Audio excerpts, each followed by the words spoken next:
Improvisers.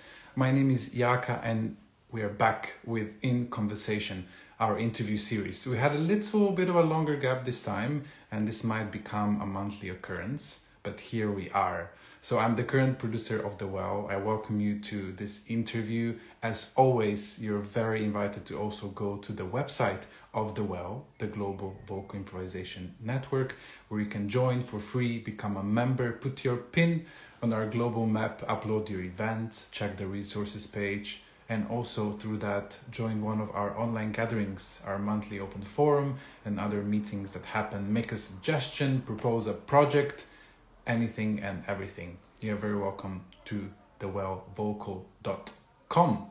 Okay, now let's get to our conversation with Maria Luana from Uruguay, from Montevideo. She's someone that I've met only once in person, but I really feel she's my friend. I love following her work online, on Instagram, but also elsewhere. And we're going to chat to her under the theme of voice in ritual. So let's see if Maria Luana is able to.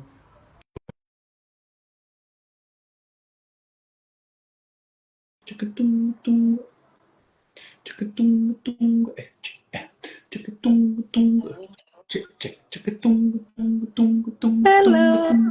Hello, second time in one day. I didn't say it in the beginning, but we just did a little restart because of the connection of you living in the countryside, pretty much in the rainforest, I think, right? It's a pretty lush green area. So we're happy to have you back. And we are going to restart. We're going to kind of recap our first part of the conversation and then finish it off with my last question, which before we were really trying to call you back. I was calling on all the people listening, sing for Maria Luana to return, and here you are. Okay, at least it worked. It worked this thing. Exactly. So let's go straight to the theme.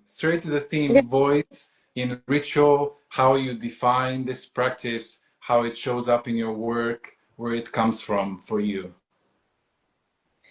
Okay, so this theme about song as ritual, singing as ritual, started because there was some moment in my life when I started to feel like the entertainment thing about the singing was not making any sense for me. So I started to sing professionally when I was 14, and singing in this way of entertaining and having to be beautiful and singing beautiful and do what people wants me to do was not making sense for me and started to make me sick.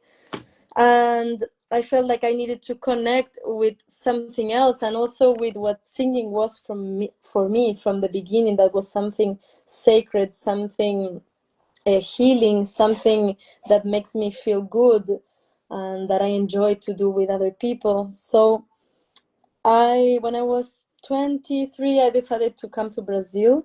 That is where I'm living now. And Brazil is a country that is very connected to spirituality, to ancestrality, to ancient wisdom. They really, how can I say, it's like part of the culture. So when I arrived in Brazil, I was coming to Brazil to study music, to going maybe to some conservatory, university of music, and then this didn't work. So in the university that I wanted to go, I couldn't get the spot. There was one spot and I didn't get it, and then I went to other things and it didn't work. And things started to took me to a different place that make a lot more sense, and that now is my work, is my life, and that is related to this ritual and the singing as a way of connecting with life, connecting with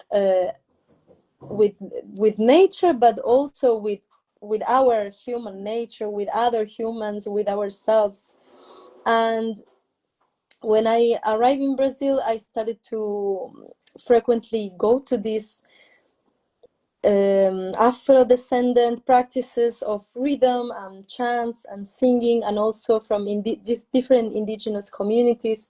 That also in São Paulo. São Paulo is a huge city where you can find people from all parts of Brazil and the world. So there were many things and friends and people that I was meeting that were taking me to these different opportunities of living and learning from these people. That even in the future, like recently, I've been working with indigenous tribes and indigenous people from different communities here in Brazil. And I'm every day I'm more and more in love about this that is so natural and so human thing. You know, this is really human to sing as a way of connecting to ourselves, of healing ourselves, of connecting with life, singing for your children, singing for the food, singing for working and making the work uh, easier for the body, for the mind. and and I felt that this is the thing that makes me feel alive and connected to life, and to that we can kind of recover these lost pieces of ourselves. And this doesn't matter if you live like from where you are, because this is like an ancestrality from humanity. So in all the world, in all the countries, and in every place in the world has this ancient memory. And if you go look in in the past generations, you will see that the singing was part of life, and was also important to make things happen in the world, in the matter. So coming more to this ritual world, when we say the world, the word, not the world, when we say the word ritual, sometimes people connect to this kind of like ceremony, like enlightened place, like something that is really spiritual, and it is. In fact, it is, but there are many ways that this spirituality can happen. So it can be more, for example, more in a ceremony, and like, for example, here in Brazil, there are different communities that they use medicine plants and ceremony plants, and the singing is so important to make activate the energy of the plant in your body, for example. So they activate this this medicine through the singing.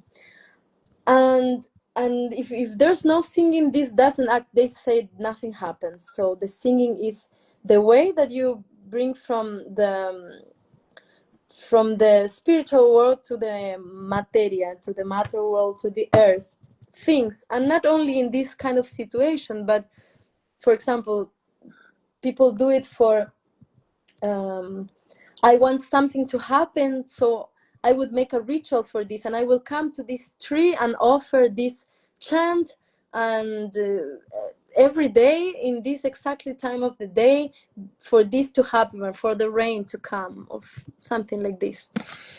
And the singing is the vehicle. So it's not only the singing, it's the voice. So we will go to something more, is the word, or is the sound.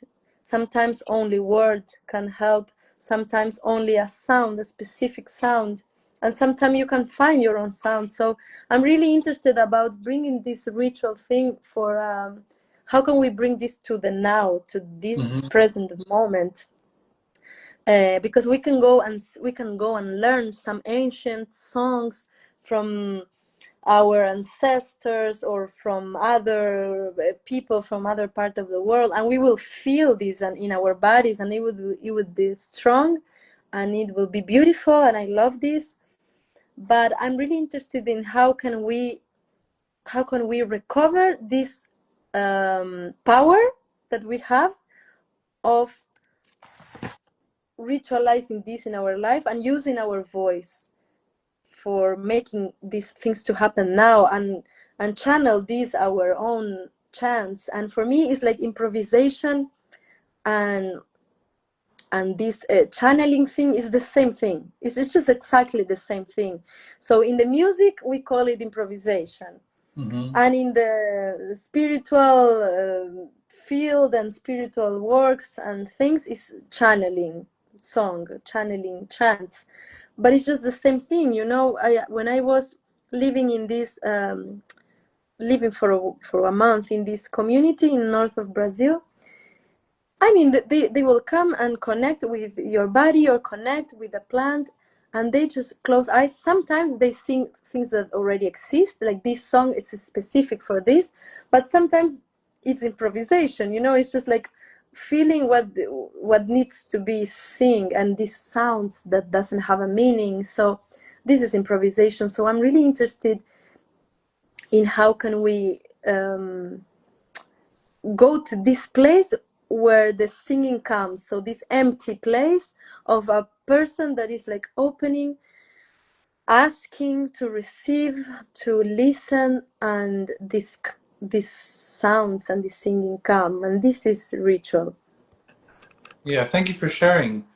Then maybe my next question is around bringing it into the now, as you said, making it a very material practice, an everyday practice, which doesn't always need to be, in a space of enlightenment or higher consciousness or however you might call it. So then I'm also wondering, how do you relate it to what's happening in the world now? Or maybe how do you relate it to the historical oppression of indigenous peoples? Like how much is that part of the conversation? These histories, let's say in Brazil, they're very dense.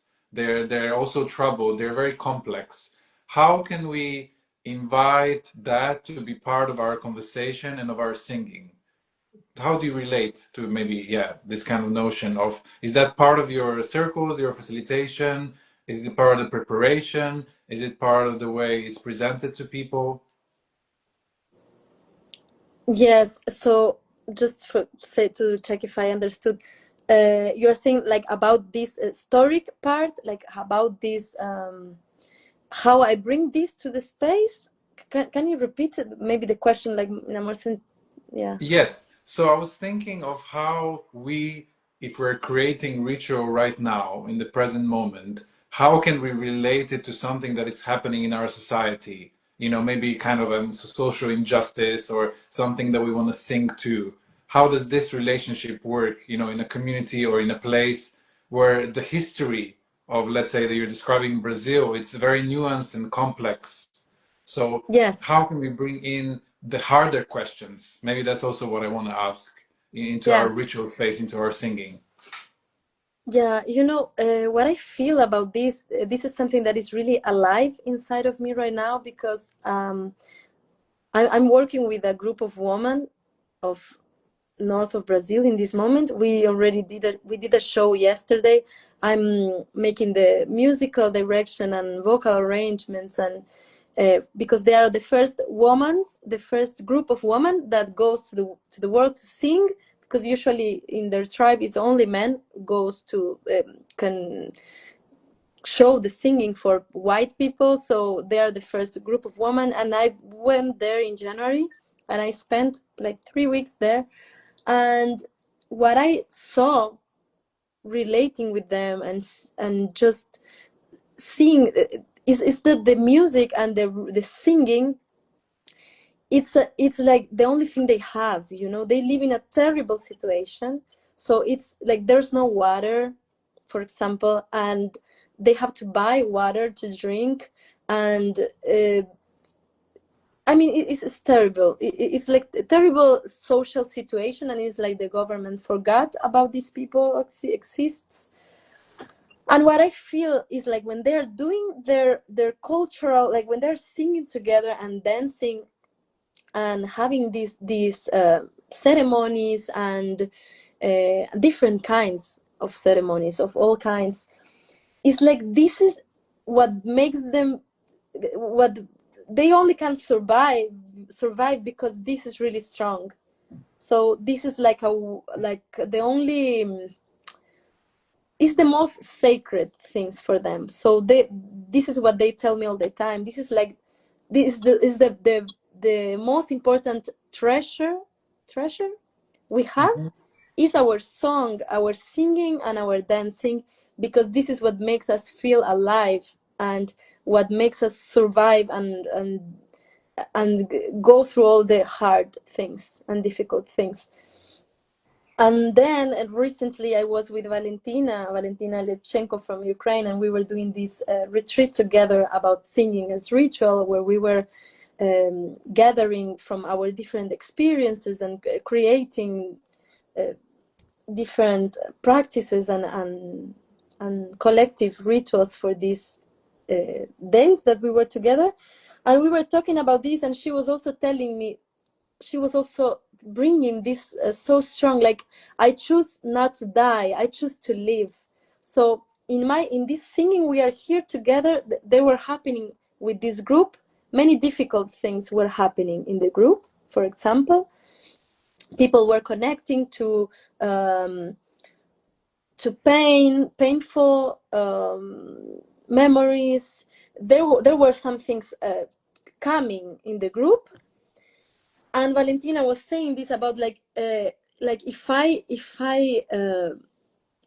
cry every day and like just lay down in a bed and be like totally like losing faith in humanity because the people is killed every day, like I would die. I would not be here doing this that I'm doing here, that is so important.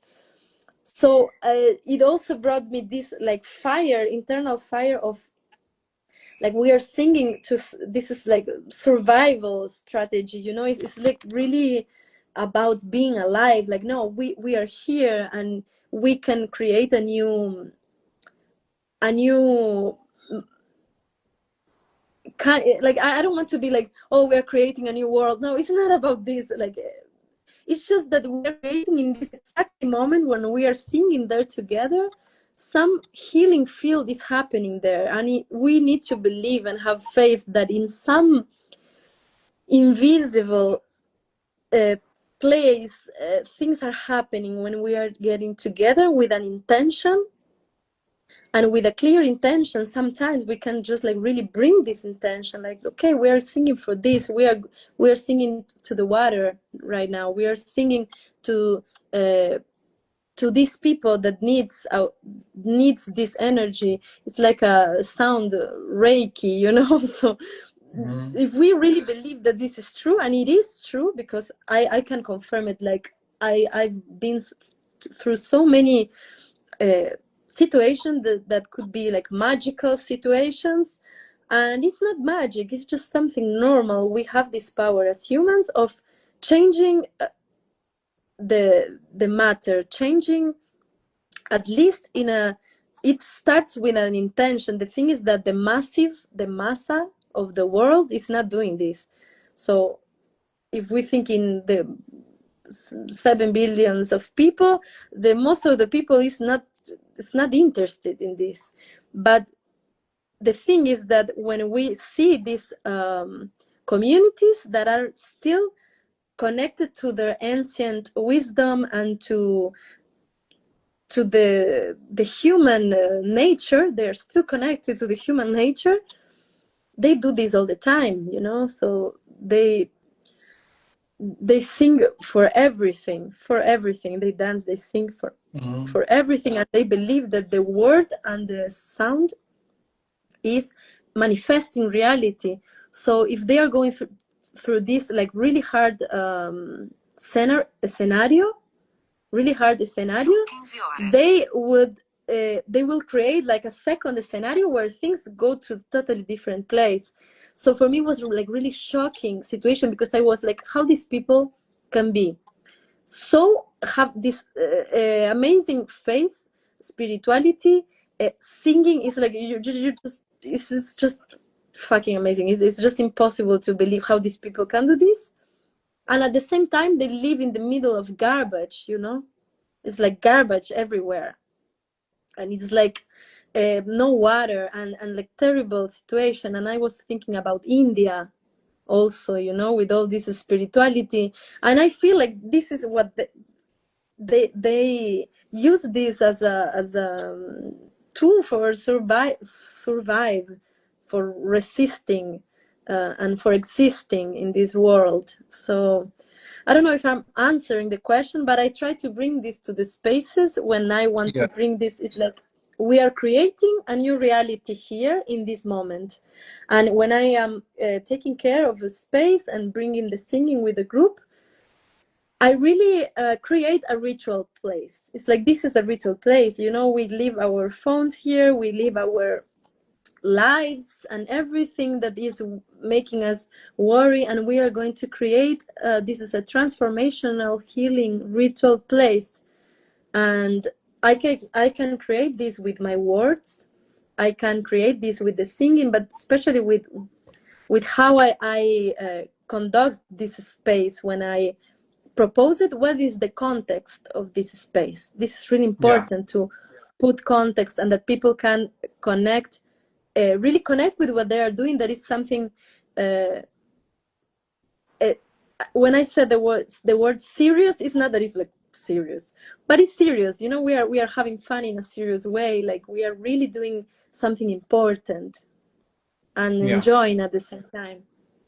Yeah, and it's a really complex relationship, as we said, let's say between an indigenous community and the government, where the government sometimes wouldn't even forget, but would intentionally, not provide the support and actually impose oppression. So, and in this case, this relationship also to the living situation and the, let's say, where the environment is, it's really important to also change the narrative. So it's not, anyone looking down on that community, at the same time acknowledge what they're going through and how we can support them, but also to acknowledge the knowledge and wisdom that they still hold and how we relate to that, so that it's not another moment of extraction, of using or just Mm-hmm. utilizing for another's personal benefit, which happens very often, in terms of how especially Westerners can travel around the world, how we might approach those communities and what we take from it in what way. So that was the context of my question, was really about how there Ah, can be a okay, yes, constant now I understand reminder, better. Yes. the Mm-hmm. constant reminder for the singing and improvisation to be also like a practice based in social justice, and that is always kind of there and present. And even as we are receiving something beautiful or magical, how that can also lead to other action that is very practical, so that we're not, continuously perpetuating, yeah, the social relationships that are already in place and they're not ours, and how we can create our own. And for me, a lot of the times, this comes down to also my personal relationship to my own ancestry, what kind of research I do. So I'm interested maybe in your personal journey around that. As you were singing more, as you were practicing in this way, what did you find out about your relationship to your ancestors or the land where you're from, and what that kind of brings up for you now? Mm-hmm. Um, yes, I'm just thinking a lot of things about your everything you said, not only about the question, but about what you were saying before. For me, it's been really important to be with these people, to learn, and I'm learning a lot. I'm still learning all the time. I feel like we have to learn a lot, um, and be in touch with, like really be close to the people uh, that is still connected to this wisdom, and that it's still living in this with not privilege, with no the privileges that we have as a Western society. But yeah, just only closing the other idea about your question now. I always felt connect. How can I say? I don't feel from a country. I never felt identified as I'm from Uruguay. I was born in Uruguay, and because since I'm a kid, I started to live in another countries. I lived in Costa Rica. Like I spent some time in Argentina, then Brazil, and I kind of felt without identity for some time. There were some years where I couldn't connect to the exactly place where I was living, and feeling kind of like from everywhere and really not connected, not knowing like where I am from and where's my identity, because my father is also Brazilian. But then I started to uh, connect more to this like ancient ancestrality. So we are all a mixed, we are all mixed from many many different people from many different places. So I kind of started to feel what is that I feel, that I listen, that connects something in me, that starts to like, wow, this makes part of me. I don't know, I just feel that this is part of me. So for me, this is the ancestrality, like you need to find where what things make your heart yes feel. And I don't know if it's exactly about the land. Of course, I think I feel a lot of things when I'm in my land, because I was born there, and there are specific energy in this place. But to every place that I lived and to every place that I visit, I feel this energy of ancestors of this place. And I really like to connect with different territories and feel what this territory and what this energy of this place and what the people from this place has to tell me, because there is some reason why I'm here. And so for me, it's not exactly about exactly my land where I was born, but it's more that I feel connected to different lineages, and I really trust on my feeling, on my, for example, when I went to this north of Brazil, I felt something really different from all other indigenous tribes in Brazil. I don't know why, but it's like I felt like home. I felt like family in this exactly place, in this exactly community. And then for some reason, I feel really connected to Marruecos, and this like North Africa, and then like I know from my family it's like Arab people, a lot of Arab people, and it's like when I hear the sounds, when I see the people, when I see the colors, it's like something inside of me tells me like, yes, this is me, something like this. So I really listen to myself and how I feel in each place, but I also feel like it's really important to respect and be aware when you are in different territories of what you can do and what you can't do. So yes, yeah, I don't know if I'm answering your You question. are, you are. And just to finish off, my last question would be, how can someone include this sense that you're describing of ritual in their singing practice? So if someone is mostly maybe doing some technical work and warming up and maybe using scales and, in their personal practice, what would be your advice if they're kind of not really connected to maybe their locality, or they don't have a strong sense that in their culture it's part of everyday life? How would you, describe how can you make your own way in? So if you're practicing by yourself, improvising, or with others, do you have any kind of leads, kind of solid things that people might try to just open this door, in their Yeah. practice as they sing every day by themselves or with others?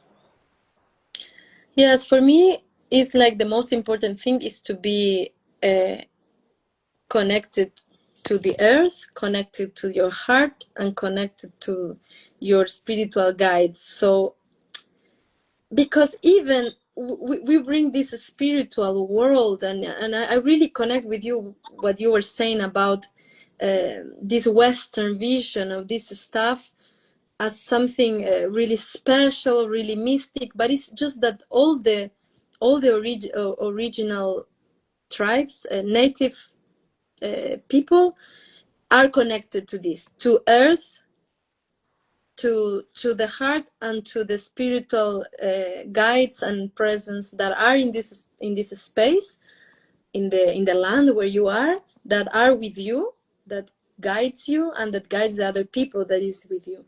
And this is really like a basic thing for these people. So for me, when I'm going to sing, and when I'm going to improvise, and when I'm going to have this practice, and I want it to be from a place that is not from my ego, that these ideas and that this, for example, even if I'm going to sing scale, how can I bring this connection that is not only my mind doing this? it's like really to kind of bow to my higher self, to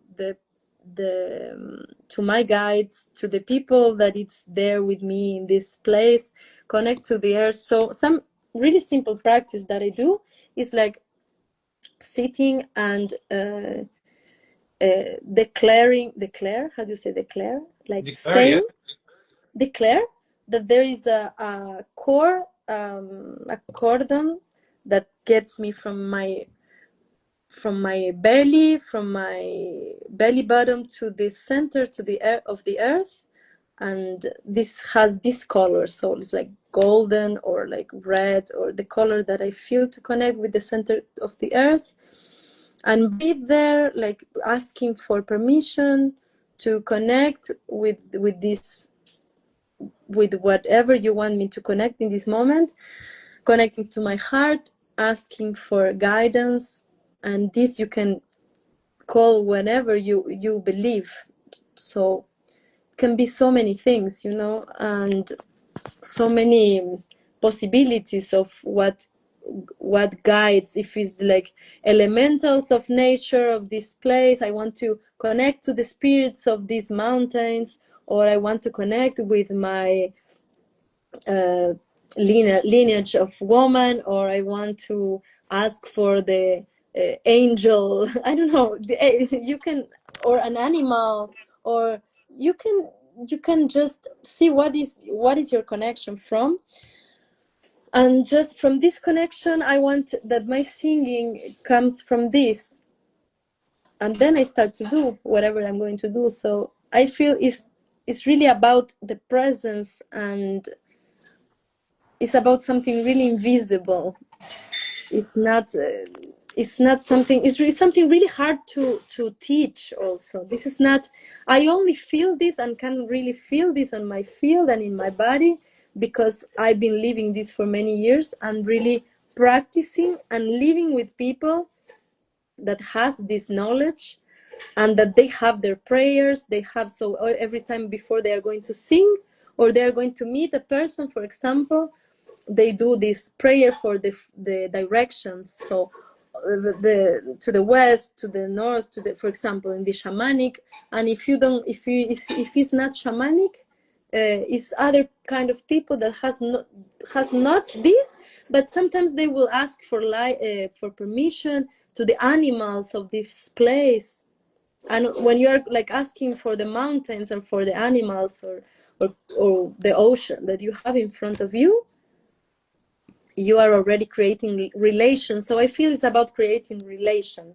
It's not you alone there making your scale. It's not you alone singing this piece. It's how can I be part of something bigger. So it's not me singing, it's the earth, the other being, invisible beings of this place, is the mountain singing through me, is my ancestors, is the people from this place that I don't know, but I want to ask to connect with these people or to this territory, or I want to connect to this plant or to this animal or to my child. And it is about relation, it's about connecting and about feeling that it's not you singing, it's you and a whole visible and not visible community singing through you.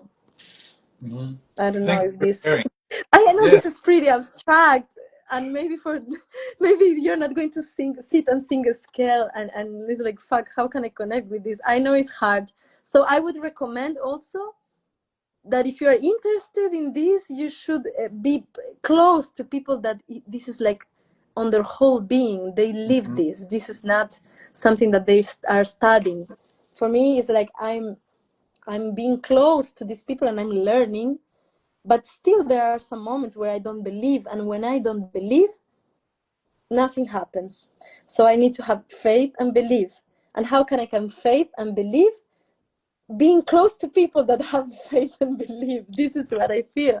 So if I go to this like indigenous community and everybody's like believing on this, that they are doing, that they are, I don't know, singing to this bread, and this bread is like magical bread, that, and they're just like doing this singing that is like you're seeing like something is happening on the air and something, it's because they've been doing this for generations and generations without interruption. They didn't lost this, and this is true, so true for them that when I'm with them I'm like, wow, this is true.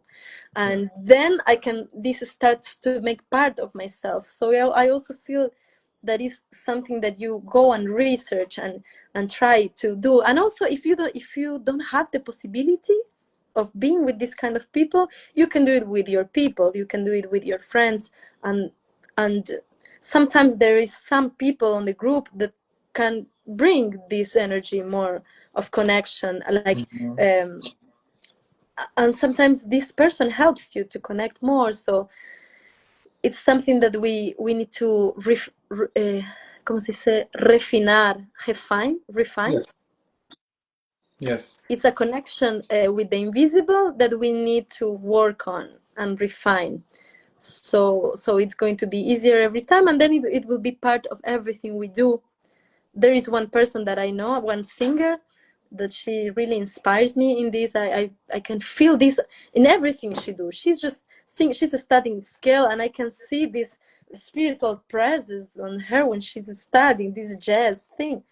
So I feel it's not the people that I am really inspired about, the singers that I love the most, is people that they didn't start it to sing. And I'm already like how do you say when your skin With let's say, goosebumps.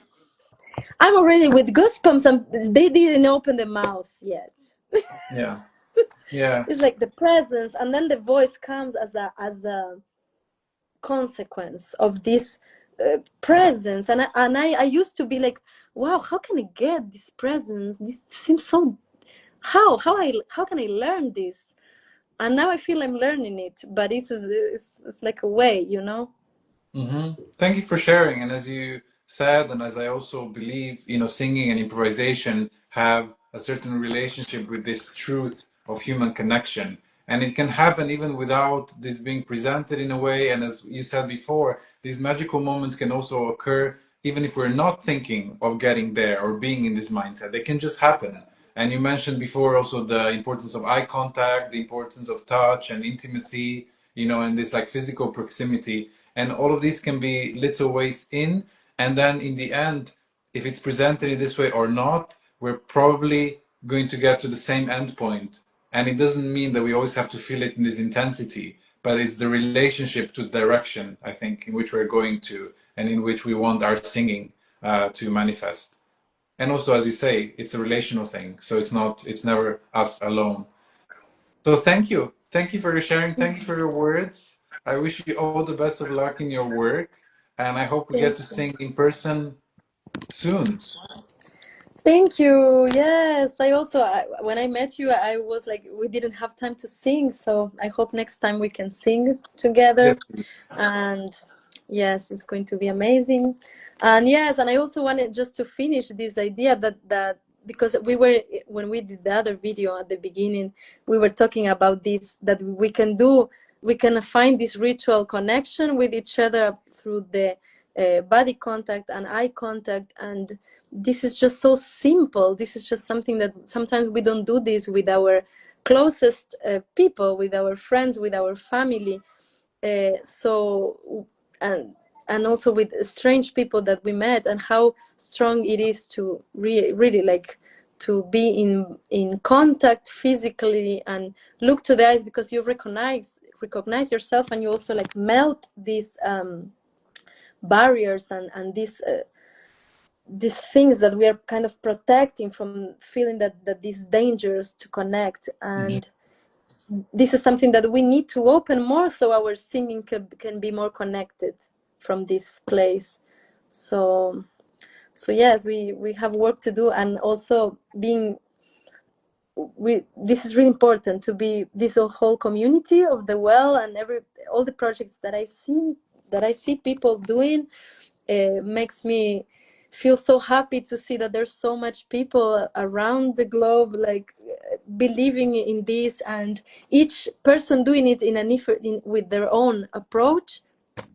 but bringing people and sometimes like, yes, strangers to be together, to sing, and to connect through the eyes, through the voice, through the touch, and being close and making music together. This is like the most ancient, normal human thing and ritual thing that we've done for years and years, and human story in the world. So we should do it every day a little bit more. Thank you. Everybody. And we're doing it. We're doing it. Maria Luana, thank you for joining me. I Thank you. invite everyone again to the Wells website, to also go to your profile, to check your music and your work, to listen to your albums online. Thank you for your work, and we'll be in touch very soon. Thank you for joining today. Thank you. Nice to talk to you, Yaka. Bye-bye. Bye. Bye.